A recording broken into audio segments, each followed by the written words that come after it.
હવે આપણે બે કારણ હોઈ શકે કે એક્ટિવ જે વાળ તમારા ખરી રહ્યા છે અતિશય એ છે ને કોઈ આપણી ઉણપ હોય વિટામિન્સની તો એના લીધે થઈ શકે, અથવા આપણે સ્ટ્રેસ વધારે લેતા હોઈએ, ખાવા પીવામાં પ્રોપર ફૂડ ઇન્ટેક ના હોય કે પાણી ના પૂરતું પીતા હોઈએ તો થઈ શકે છે આપણને.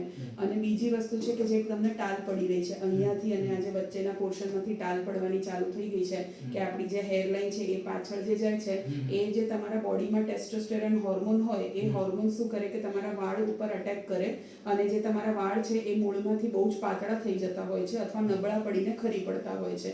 એટલે આ બંને બાજુ અને વચ્ચેથી તમારા વાળ જતા રહેતા હોય છે અને તમને એવું લાગે કે મને ટાલ પડવા લાગી છે. એ અમુક વાર વારસાગત પણ હોઈ શકે, અમુક વાર બિન વારસાગત પણ હોઈ શકે.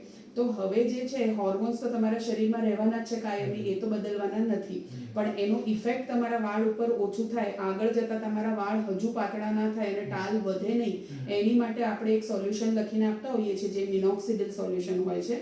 એ તમારે કાયમી લાઈફ ટાઈમ યુઝ કરવાનું રહેતું હોય છે, જેનાથી તમારો હોર્મોન્સનો ઇફેક્ટ જે છે વાળ ઉપર એ ઓછો થઈ જતો હોય છે અને એના લીધે વાળ જે છે આગળ જતાં પાતળા ના થાય અને જે વાળ ઓલરેડી પાતળા થઈ ગયા છે એ પણ ધીમે ધીમે કરીને જાડા થઈ જાય. પણ જે વાળ બિલકુલ જતા રહ્યા છે કે એકદમ પાતળા થઈ ગયા છે કે જ્યાં ટાલ પડી ગઈ છે ત્યાંથી બધા વાળ પાછા આવશે કે નહીં આવશે એની કોઈ ગેરંટી નથી હોતી, કારણ કે બધા પેશન્ટમાં અલગ અલગ રિઝલ્ટ મળતું હોય છે. ઓકે, પણ સોલ્યુશન જે છે મિનોક્સિડિલ વાળું એ તમારે રેગ્યુલરલી અને લાઈફ ટાઈમ, એટલે કે જ્યાં સુધી તમને જોઈએ કે મારા વાળની ગ્રોથ સારી રહે ત્યાં સુધી તમારે યુઝ કરવાનું રહેશે. જે દિવસે તમે મિનોક્સિડિલ લગાડવાનું બંધ કરી દેશો એટલે 2 થી 3 મહિનામાં એનો ઇફેક્ટ ઓછો થઈ જશે અને તમારો હોર્મોન્સનો ઇફેક્ટ ફરી દેખાવાનો ચાલુ થઈ જશે અને વાળ ફરીથી પાતળા દેખાવાના ચાલુ થઈ જશે. ઓકે, એના સિવાય ખાવા પીવામાં ફ્રૂટ્સ, વેજીટેબલ્સ, કઠોળ, દહીં, છાશ, ડ્રાય ફ્રૂટ્સ એ રેગ્યુલરલી ખાવાનું, પાણી દિવસમાં 3 થી 4 લીટર પીવાનું અને સ્ટ્રેસ ઓછું લેવાનું અને ઊંઘ 6 થી 8 કલાકની પૂરી કરવાની. એની સાથે સાથે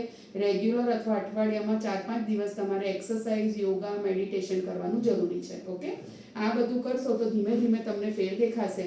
સ્ટાર્ટિંગમાં 2-3 મહિના જે છે એ તમારું વાળનું જે ખરતું જે છે એ ઓછું થઈ જશે અને વાળ ધીમે ધીમે કરીને જાડા થવાના ચાલુ થઈ જશે. મેક્સિમમ ઇફેક્ટ જે છે એ 6 મહિને 12 મહિને તમને દેખાશે. ઓકે, એટલે એવું નહીં વિચારતા કે મેં તો ટ્રીટમેન્ટ ચાલુ કરી છતાંય મને ઇફેક્ટ કેમ નથી દેખાતું, કારણ કે વાળમાં ઇફેક્ટ થોડુંક સ્લો જ હોય છે.